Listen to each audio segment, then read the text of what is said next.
Bonsoir, Madame Adjabago. Bonsoir. Comment va la CDPA? La CDPA va comme le Togo va, c'est-à-dire que nous ne sommes pas satisfaits de la situation dans laquelle se trouve le pays et nous nous battons pour que ça aille mieux. CAP 2015, est-ce que vous êtes encore ensemble? Bien sûr que nous sommes ensemble. Nous sommes ensemble. Pourquoi ne voulez-vous pas que nous soyons ensemble? CAP 2015 est un regroupement de partis qui ont pour objectif commun de conduire ce pays vers l'alternance. Et nous n'avons pas encore atteint notre objectif. Et donc nous sommes ensemble cherchant toujours à faire en sorte que cette alternance soit une réalité pour les Togolais. Que pensez-vous de la polémique sur le statut de chef de file de l'opposition? Ce n'est pas une loi qui vient d'être adoptée, mais c'est un décret de mise en application d'une loi qui avait été votée dans des circonstances qui avait été désapprouvée par tout le monde. Et le contenu même de la loi pose problème. Et ce que nous avons essentiellement reproché à cette loi, c'est la façon dont on a voulu faire croire que est de l'opposition qui se déclare de l'opposition, même si la personne en réalité soutient la majorité au pouvoir, même si à l'occasion des élections, la personne appelle à voter pour la majorité au pouvoir, même si la personne est au gouvernement pour appliquer le programme de la majorité au pouvoir, elle est considérée comme étant de l'opposition dès l'instant où elle a déclaré qu'elle est de l'opposition. C'est une disposition qui, à notre avis, doit être modifiée.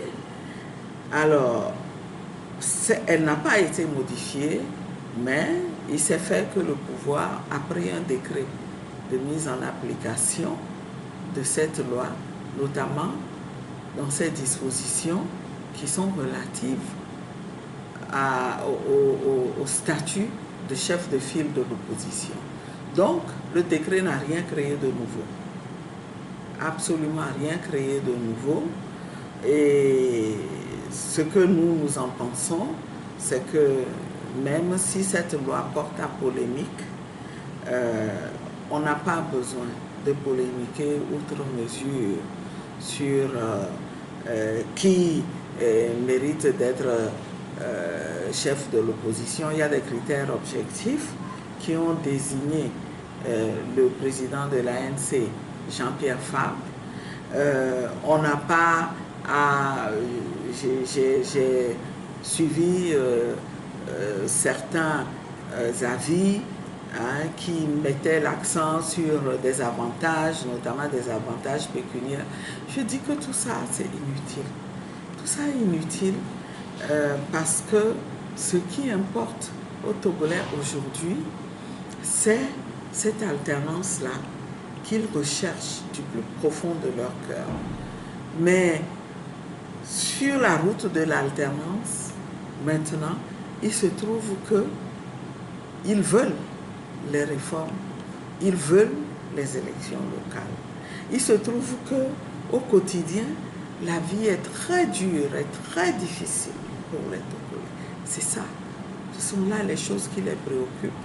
Et moi, je pense que nous devrions concentrer nos énergies sur ces questions-là pour faire avancer le pays.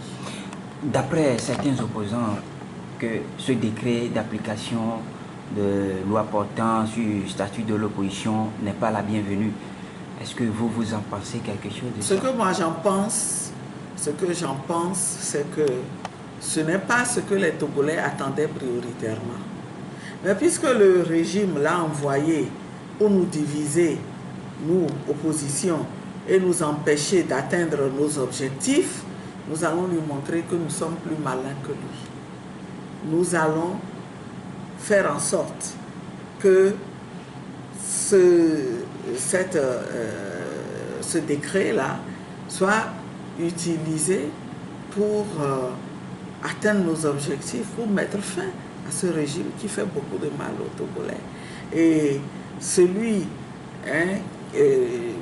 Jean-Pierre Fabre, qui est le chef de file de l'opposition, a dit qu'il va s'en servir pour que nous allions de l'avant.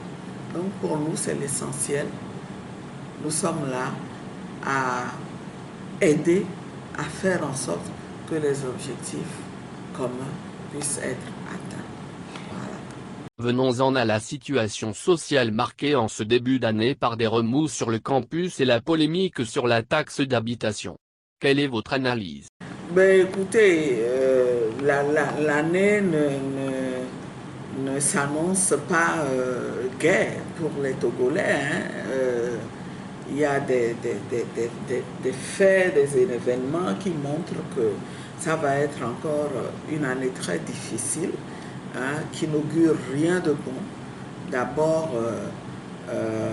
c'est au courant de cette année, sur le plan social, on a connu cette manifestation des étudiants qui a été réprimée, comme vous le savez, alors que les revendications de ces étudiants-là sont totalement légitimes.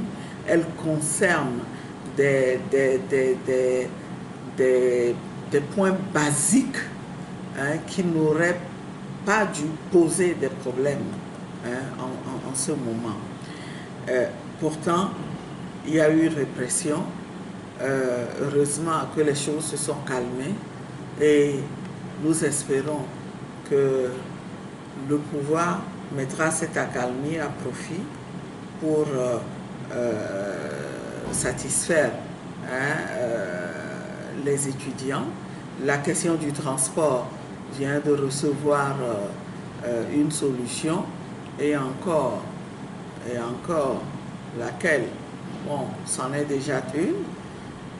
Je crois savoir que les étudiants demandent aussi l'électrification de l'université. Quoi de plus naturel que dans une université, sur un campus universitaire, qu'il y ait un minimum d'électrification?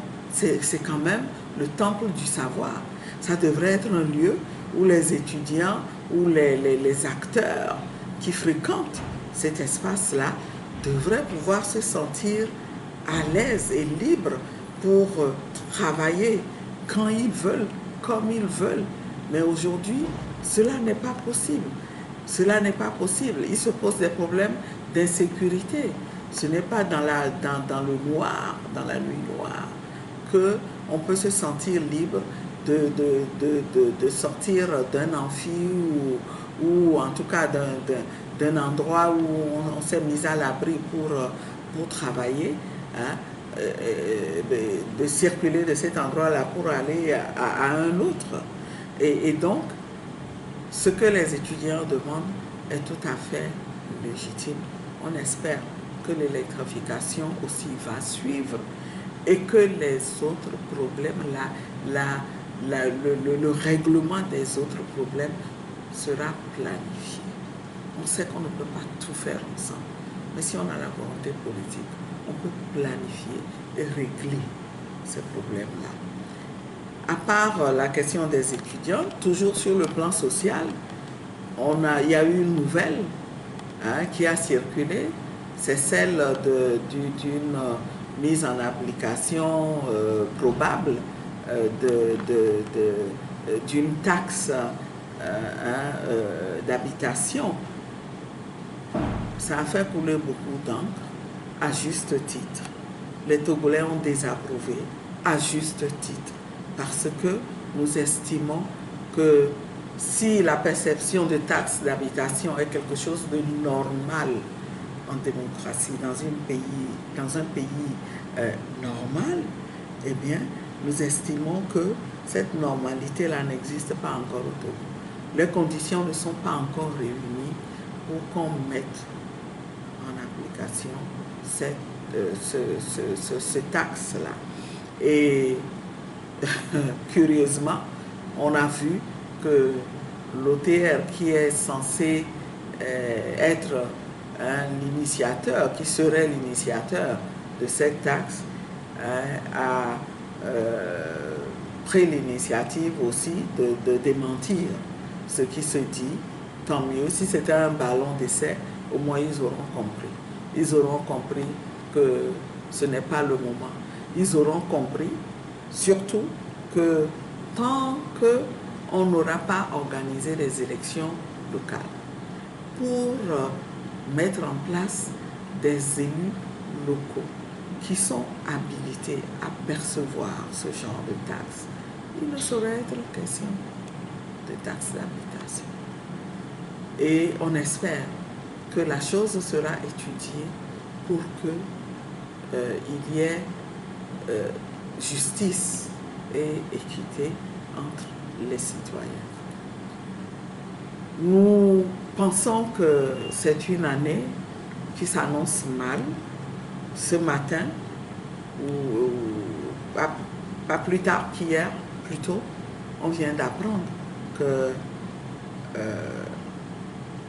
un bus chargé du transport public vient par accident, semblerait-il, d'être gazé alors que le bus était plein et on a dénombré une quarantaine de blessés.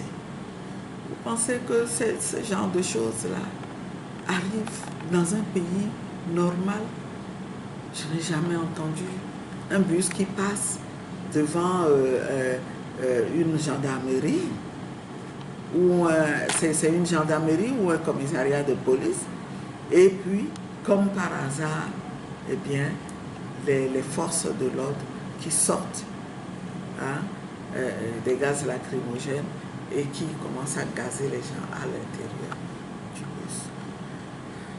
Enfin, je pense que ça va être une année dure, mais nous sommes prêts et il faut que les Togolais et les Togolaises comprennent que nous devrons poursuivre la lutte avec davantage de fermeté et de détermination. Cette année 2016, il nous faut les élections locales. Ce ne sera pas une année de plus de préparation de ces élections locales, mais ce sera une année où nous allons tous mettre la main à la pâte et faire en sorte que ces élections aient finalement lieu. Merci, madame.